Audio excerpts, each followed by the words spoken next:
Hello and welcome to the Spectacular Entrepreneur Show, and we are so happy to have you here. I am Nanette Polito, the success consultant here in Greater Cincinnati, Northern Kentucky, and franchisee owner of Ascentive. And I have with me today Mike Macedonio, world-renowned speaker, also author, and Mike Macedonio, and Eddie Esposito, who is our world traveler and is a wonderful coach, co-founder of Ascentive, along with Mike, Don Lyons, and Eddie, Ivan Meisner.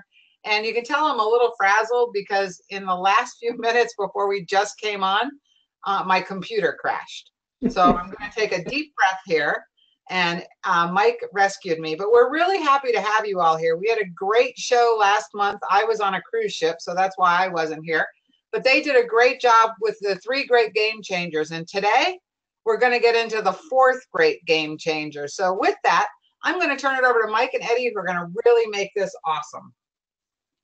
Oh, thank you, Nanette. We did have our technical difficulties getting that set up, but I think we are good to go now. You know, on our last show, we talked about the habits of highly successful people. And we basically looked at 3, and I'm going to cover those real quickly.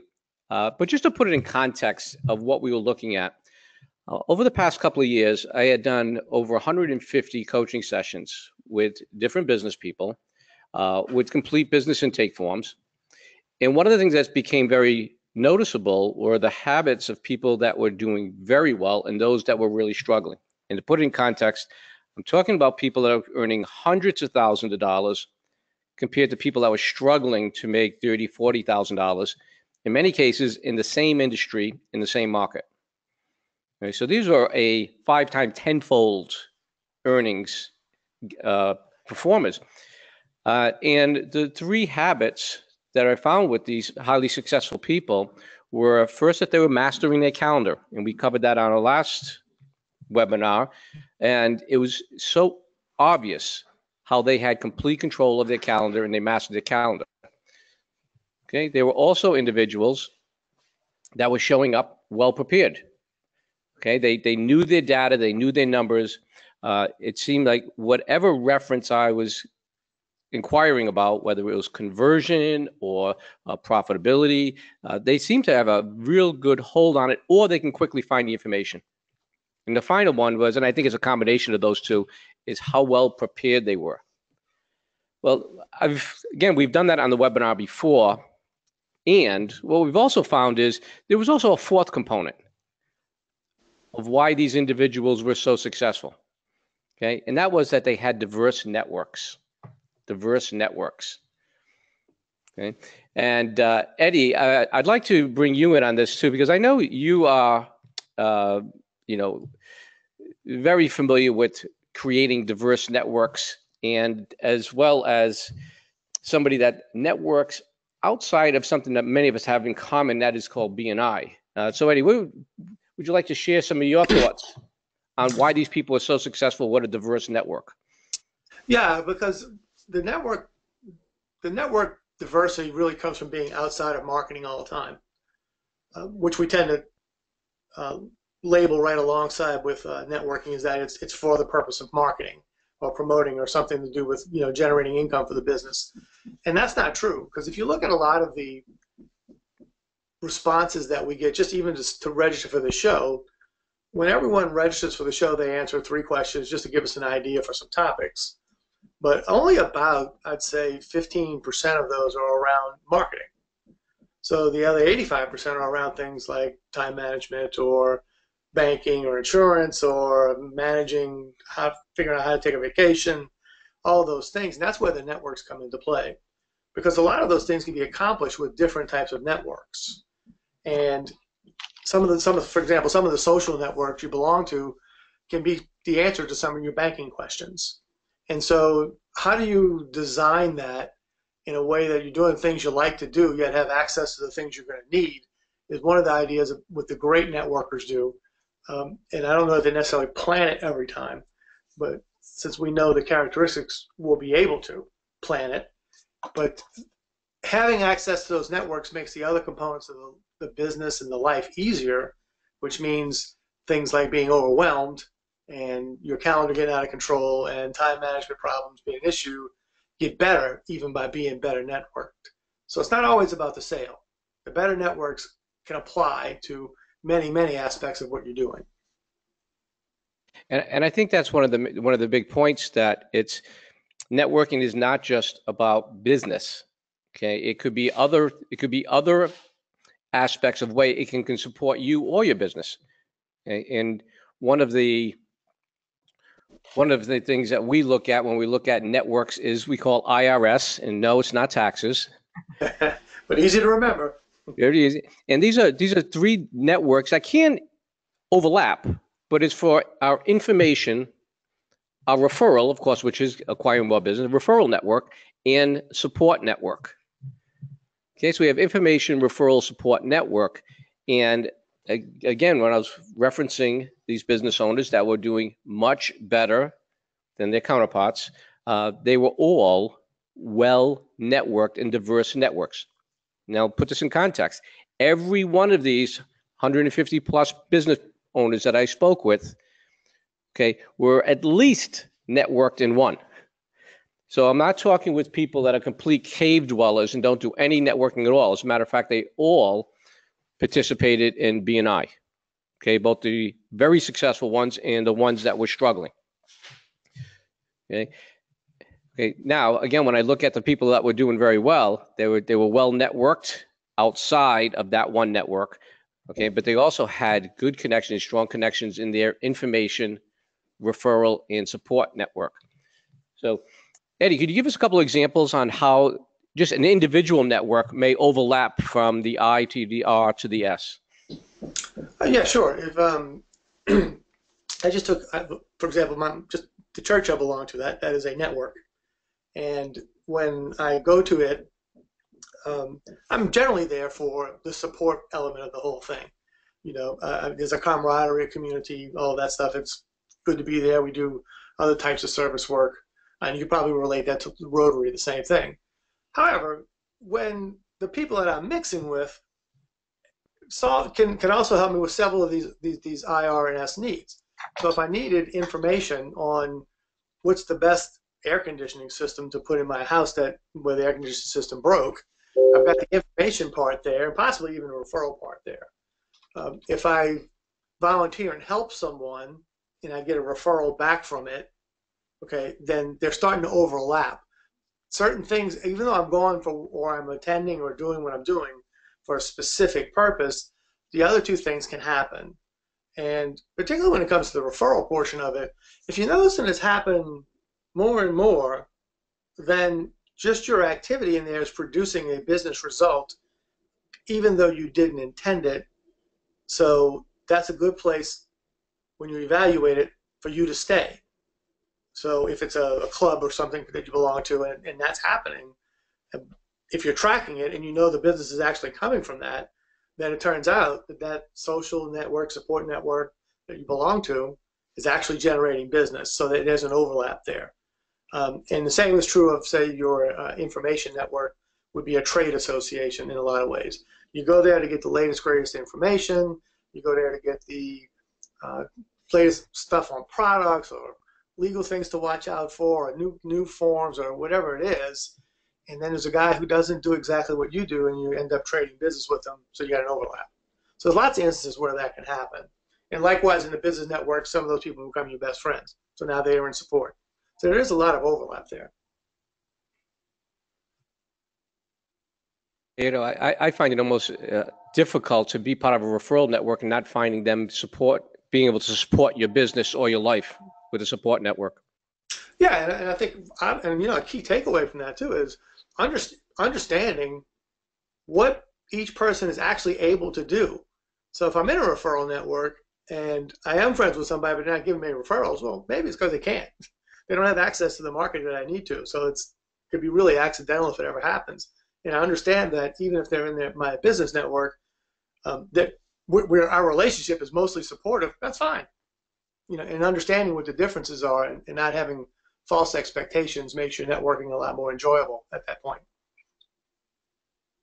So what I'd like to do next is I'd like to offer to the audience to do a little self-assessment. to see, are you lean in networks? Are you robustly networked? Are you over networked? So what I'd like you to do is just take a moment and preferably write this down. If you are on the webinar and it's a live webinar, or even could put it into the chat and just put a number in there. How many networks do you belong to? And you may find that number may change by the end of this presentation when we talk about the different types of networks. But just quickly take an assessment for yourself. How many networks are you participating in? And do let us know by putting it in the chat section down on the bottom of the dashboard.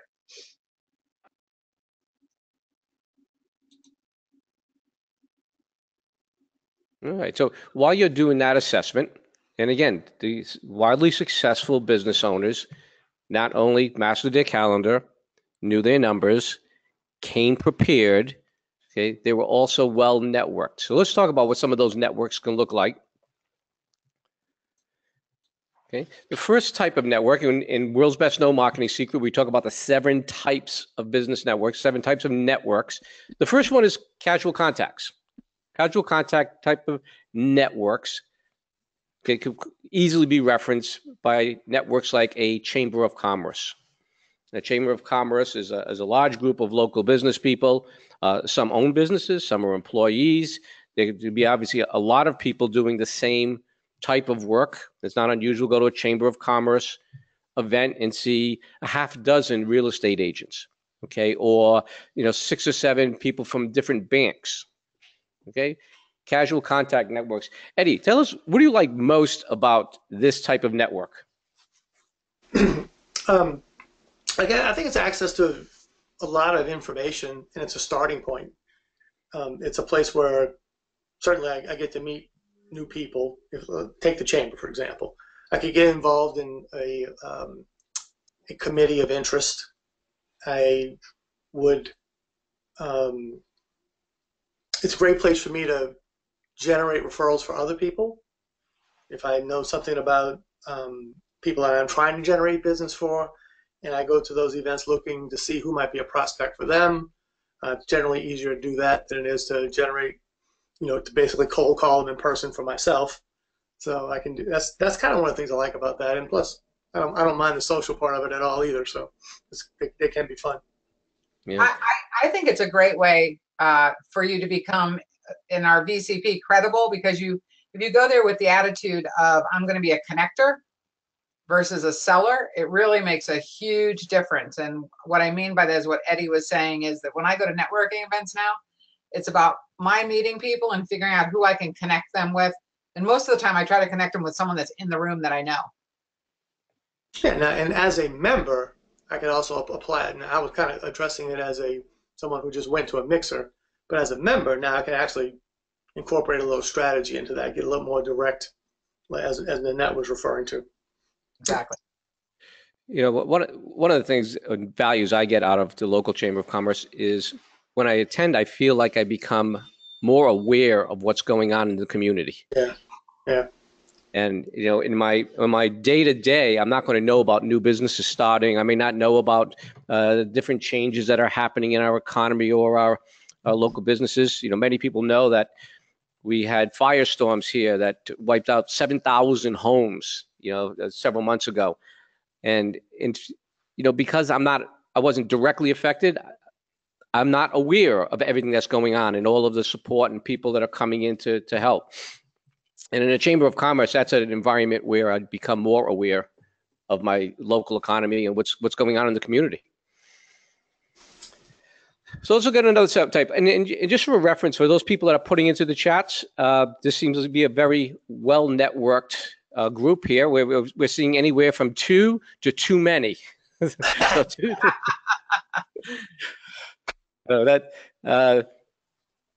So next one is strong contact networks. And Nanette, you mind if I pick on you to explain what that means to have a strong contact network?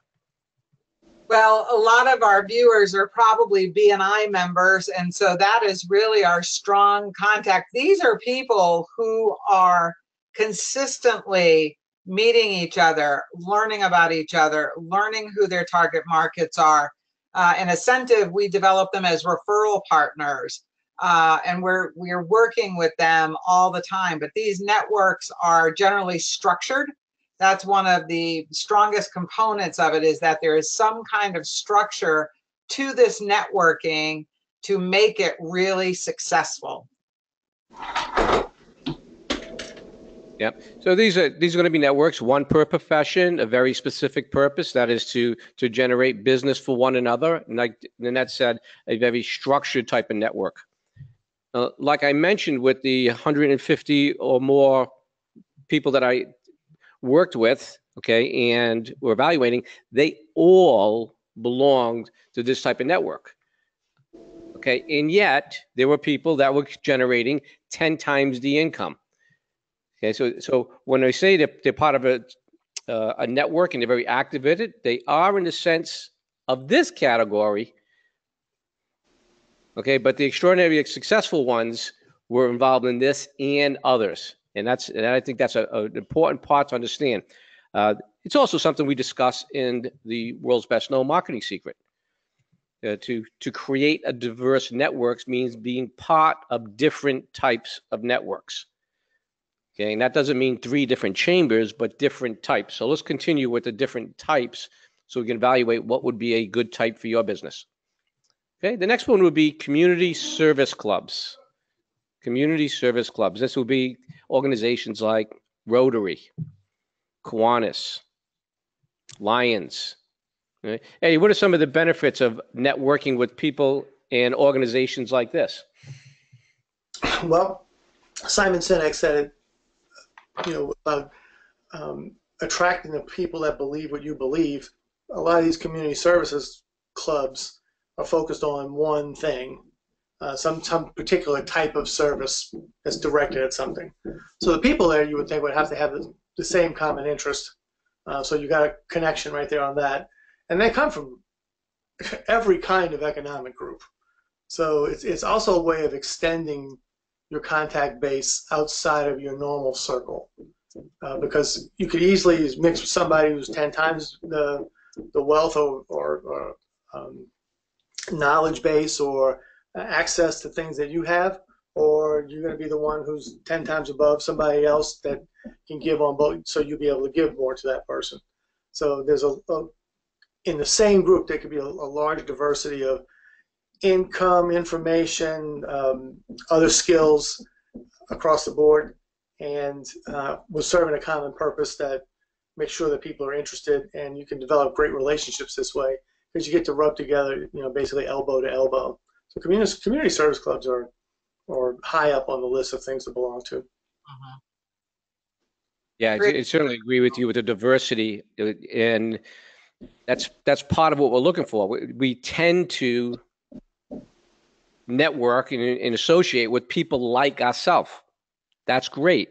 And to have a robust network really means to have a diversity, and service clubs can certainly do that, where they're, like you said, people far more successful than you and other people that aren't as successful as you, and you're all working with a common goal and a common way of serving the community. Yeah, and it's a great way when you have that kind of diversity too, to have a place to ask for advice, to get a little mentoring, get a little other advanced look, somebody who's been where you want to go and can tell you about the road, what it was like to get there. So there's a lot of good opportunities in that one.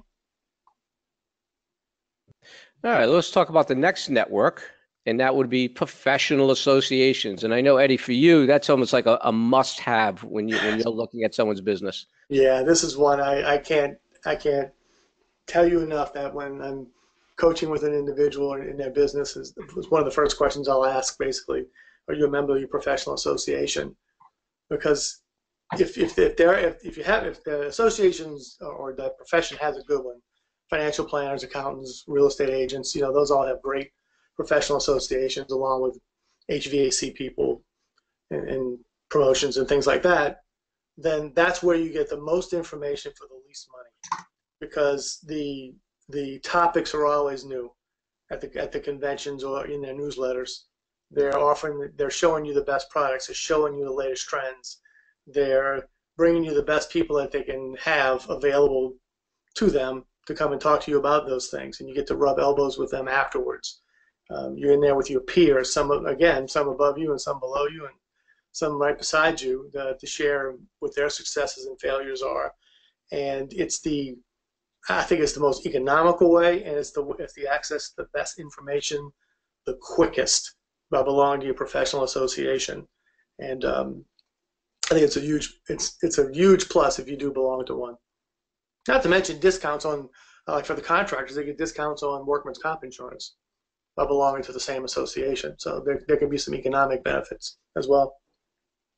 Yeah, that's a great example of a support and information network, certainly information for certain. But I think for any business today, I can't think of a business that doesn't stay current, okay, how they won't become dated, stale, and lose market share. And I think, and again, in just about every business, technology is playing a bigger role. And if you're not aware of what changes are coming up and what new tools are available, you can get left behind. And I agree, Eddie. I think this is a key network for every business owner. Mm-hmm. All right, and then the next one is social and business organizations. Eddie, what are your favorites? Well, down here in New Orleans, the Carnival Club. I knew that one was coming. It is absolutely stunning. The people who belong to Carnival Clubs, that's the parades that we have at Mardi Gras, and they have a couple of different ones, but basically the Mardi Gras season.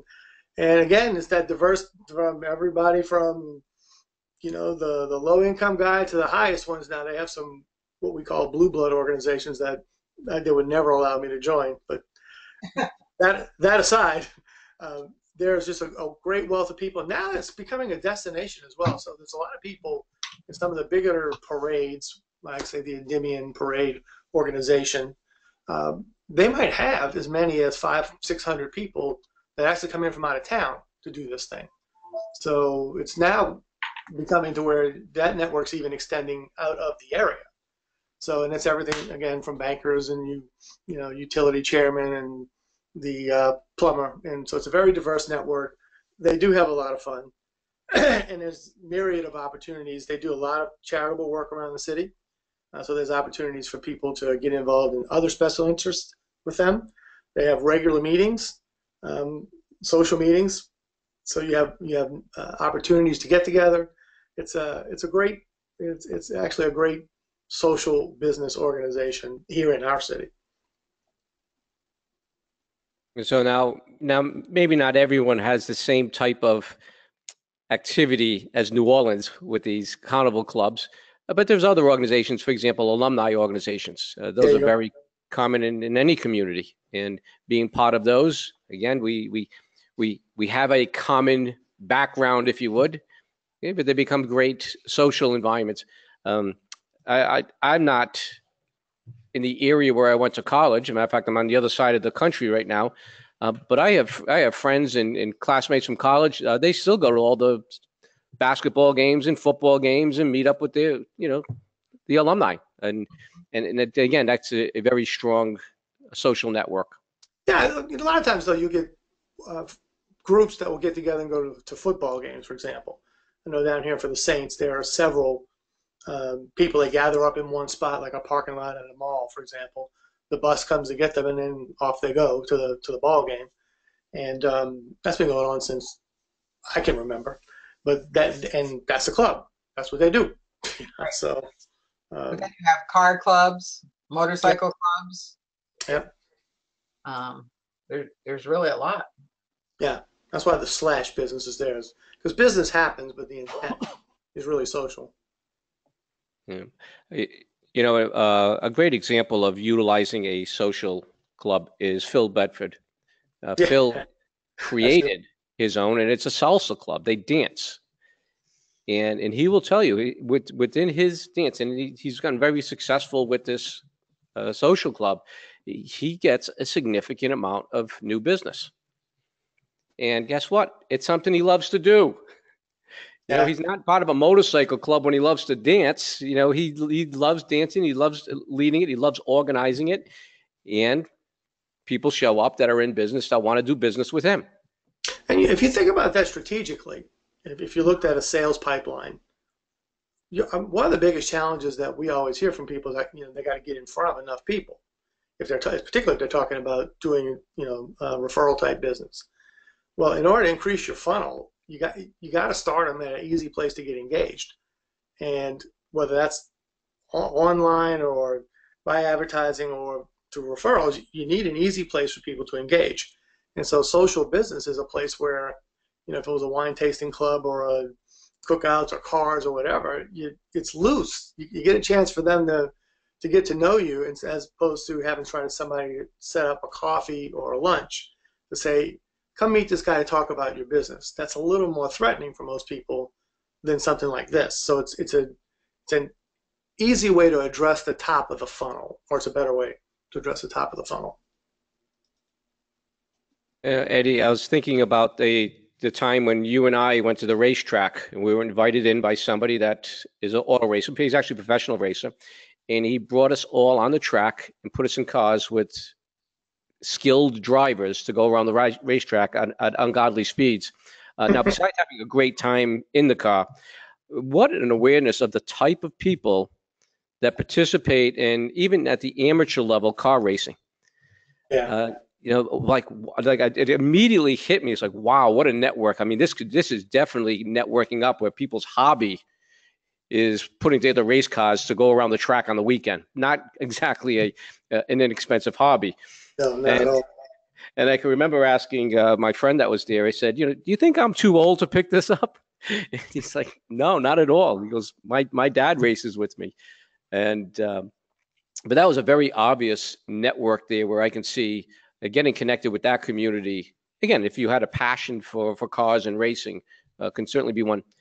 Even years ago, when I was doing the Leadville race, I had qualified and entered as the CEO challenge. I'm a CEO. The other people I'm going to be racing with are CEOs, and they just happen to be extraordinary athletes and cyclists. Well, one of the things the organizer did, which was very clever, is he got the CEOs networked with each other. Okay, not only in preparing for the race that we were doing, but also socializing by going out to dinner together before the race and some other events they did. And I got to know some excellent people and excellent athletes. One of them ended up meeting up with me, months after the race. Okay, came to a Big Cat Rescue, which I'm on the board of directors for. We shared the experience with his daughter and his wife. He ended up sponsoring one of the cats. Oh, wow. Again, this is social networking, but it's served me by finding somebody that was also caring about animals and willing to sponsor one of these tigers. So I think it's a great way of taking something you love to do, okay, and also being able to expand your sphere of influence, okay, and finding opportunities to support either your other networks or your business. All right, let's move on to a next organization, and that is gender and ethnic organizations. Gender and ethnic organizations. And when we say gender, in most cases here, these are women networks or ethnic organizations. Eddie, what's your feeling about participating in these type of organizations? If they let you, yes, it's a good one. Particularly if you got something to bring value to it. Right. For whatever reason, I did a lot of speaking engagements at women business organizations here in town, and I don't know. I had a really good connection with them. Might have been probably some kind of value-driven thing or whatever. If I look back on it, but yeah, they'll let you join. I mean, it's a very special interest.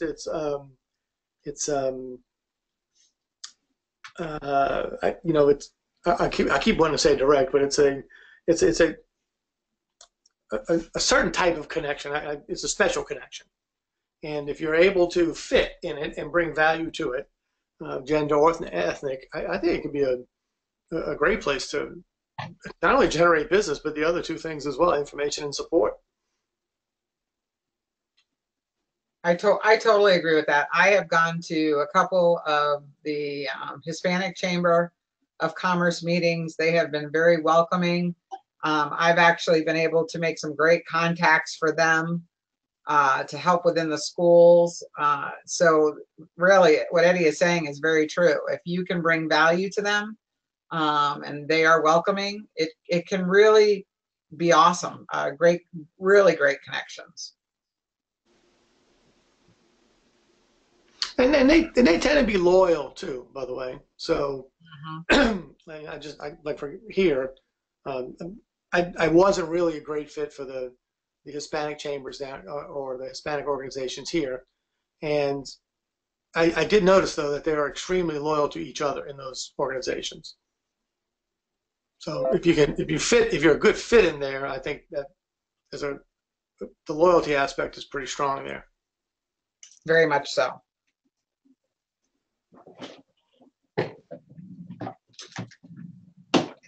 And there's some other ones. There's like eWomen's Network, which is a nationally known organization, and they really try to also bring in as many different. They try to be as diverse as they possibly can. So that's another. So it's a good organization. Yeah, and I know we added to this one in number 6 here: gender, ethnic, special interest organizations. This is another one where I mentioned church earlier. That could either fit right here or in the community service type. I wouldn't call it a club, but it would fit in that type of organization. So, because a lot of people do belong to various ones. So those are networks, and it would be either the number 2 or the number 6. Mm-hmm. Yeah, I think one of the things with these type of networks is that you're genuine and that you're not an opportunist in the environment. But also understanding is you don't necessarily have to be of that ethnic orientation or that gender. Yeah. When I was in Dubai, my wife Dawn was one of the speakers at Heels and Deals. Heels and Deals had hundreds of local businesswomen. Again, this is an Arabic community. Hundreds of women, most of them were Westerners. My wife was speaking, so I got to go to support my wife, and Phil Bedford, who was also involved in supporting them, was there. We were the only 2 guys in the room. We stood out. Okay. Of course, we were also well behaved, and and did the networking. And even on the ethnic side, I was recently speaking with Graham Dobin, who heads up the Ascentive in Manhattan, and he just participated in a network of Italian Americans. Graham is Scottish. He stood out as much as I did at a women's organization. But I said we're gonna have to write that organization. He told me, he goes, Mike, this was the most dialed up network he has been around in for a very long time. He was so impressed, with this network, and of course the connection they had with each other. Eddie, you talk about that in terms of the loyalty. Mm-hmm. All right? So just keep in mind with this. It may be an ethnic organization that I'm part of that ethnic pool, but it may not be. It's just something that I'm attracted to and I want to support. Yeah, the reason for me that I wasn't a good fit with the Hispanic one was because they pretty much conducted everything they did in Spanish. I didn't speak Spanish, so that would have been a long ramp up for me to fit into that one. But the women's organization, they let me join, and for some reason, I was one of only a couple of men that I knew of that were in it at that time. So they offer unique opportunities, and if you can identify with them, that loyalty and that special interest niche is definitely well worth it. So for our audience there, I know you self-assessed the networks you belong to. As we describe these other networks, you may have an association like, well, yeah, I'm part of that too. So your number just went up, or you may be identifying ones that you could consider visiting in evaluating. So our 7th network is online and social media. Well, what took that so long? Yeah, online and social media networks. I don't see why anyone wouldn't want to participate at some level with online and social media networks, especially when you find specialty groups of common thinking people that are working within the same area or the same values. I see this as a, I'm going to say a marketing must, but I want to put this in context. The way I see my social media networking, it is a way for me to prevent my visibility to going into invisibility. I don't see it as my best strategy for developing strong long-term relationships, but it's a great way of staying connected with my community. Eddie and Annette, I know you guys certainly more expert on this area. Well, so this is what I'm going to say is I totally agree with that. However, I will also say that you have to be strategic on this. And if it's not a strength of yours, hire somebody to help you with this. That is what I actually did.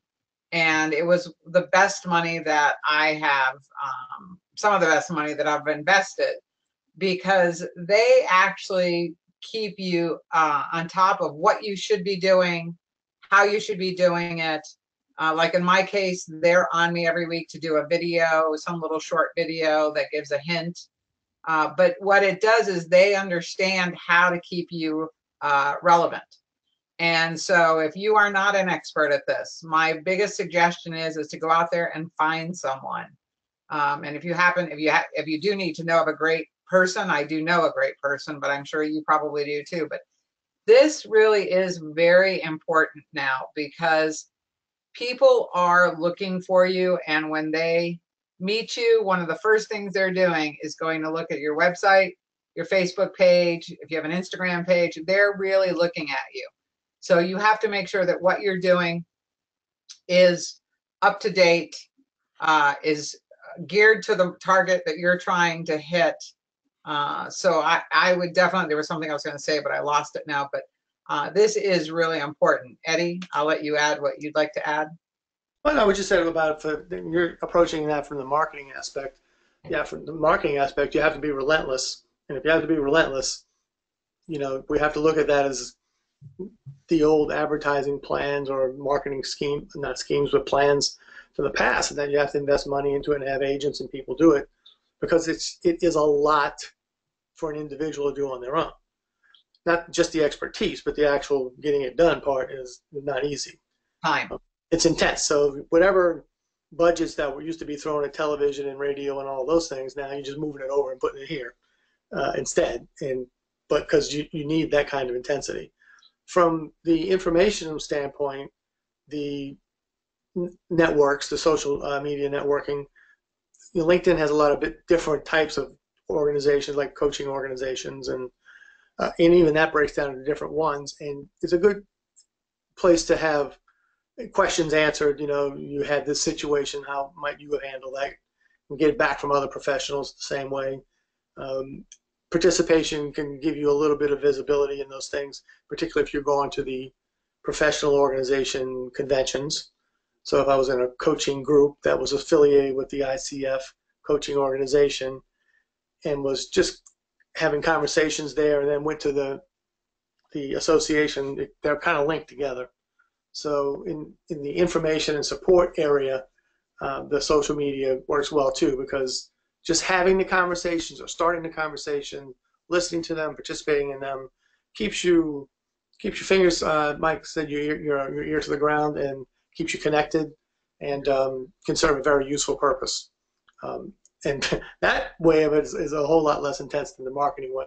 So that number 7 can go marketing, information, and support as well. And you do have to be aware of what you're posting. So do be careful, because some subjects to some people can be very touchy. So be aware of what you're posting, and be aware of the pictures you're posting also. Yeah, there's a plethora of etiquette rules on this now, and they get more every day. Exactly. Regardless of the type of networks, and we've certainly listed a number of different type of networks, I think our philosophy of networking works in all of them, and that is that effective business networking is about helping others as a way of growing our business. It's about helping others as a way of our business. In all of these networks, we will come across people that could use help. Even with social media, where we can post something about an associate It could be a brag about some of their accomplishments. It could be to promote their business or give testimonial. These are all ways that we can help. So again, whether it's face-to-face or online, I think our philosophy of effective business networking is about helping others as a way of growing your business. There's one thing that we want to say with all networks, and that is no minnows. Yeah. No minnows. And what we mean by that is people that join the organization and there are members in name only. Minnows, members in name only. Regardless of the networks, okay, participating at that level was not the success trait I was seeing with these successful people. On the contrary, they were not only well networked as far as diversity, okay, they were the mayor of the community. They were acting on boards. They were chairing boards. They were very active in a leadership role. And I believe this is what gave them not only the network itself, but the relationship with the network to support their business. Okay. Eddie, any final thoughts on participation? No, you just said it right there. If your intention is to get business out of it, then yes, you have to become relevant. It's that simple. Yeah. Can't just sit on the bench, sit out there and just be a spectator. Well, I hope we've given folks on this webinar an opportunity to evaluate what networks they are participating in, what networks they can participate in, and most importantly, see the importance of diversifying that networks to really bring your game up to the next level. We've enjoyed having you on this session. I'm going to turn it over to Net to tell you what's up next. And Eddie, thank you for all of your insights today. Yeah, glad to be here. Eddie and Mike, I just want to say great job. Thank you so much for the fourth Game Changer. It was a great show. We really appreciate it. And audience, thanks for participating. We love it when you participate with us, so we really do that. We are listening to you. As you know, we are always asking you what we want, what you would like to hear from us. And we actually have one that we've picked out that we're going to be working on next month for you, and that's pitching your business. Next month, we're going to be talking about this because I know a lot of you are like, how do I do this? How do I pitch my business? What's the right way to do it? So it's going to be another great show, and it will be in April, and we hope that you join us. And we hope that you share this information with others and say, hey, get on here and watch this too. We just appreciate that and everything you're doing for us. So we're going to go backstage now. So stick around, because if you have questions about any business subject, we'd love to answer them for you. But with that, I will tell you, go forth and prosper. Have a great month. And we look forward to seeing you in April. Eddie and Mike, thank you again.